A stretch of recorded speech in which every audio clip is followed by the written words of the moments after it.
কেউ কি করছো? ও আমি এই যে একটু নবান্ন বানাচ্ছি, একদম নতুন চালের নবান্ন।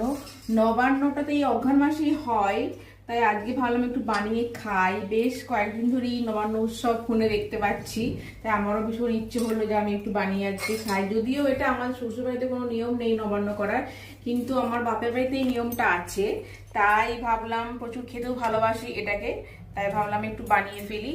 তো আমার এদিকে সব রেডি করা আছে, দাদা সব নিয়ে এসেছিল। আমি যা যা আনতে বলেছিলাম, আমি এবার এগুলোকে সব মিক্সড করব। প্রথমে এটা দিই না?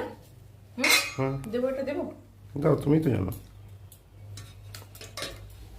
প্রথমে কলাটা দিলাম, আস্তে আস্তে দিই বলো।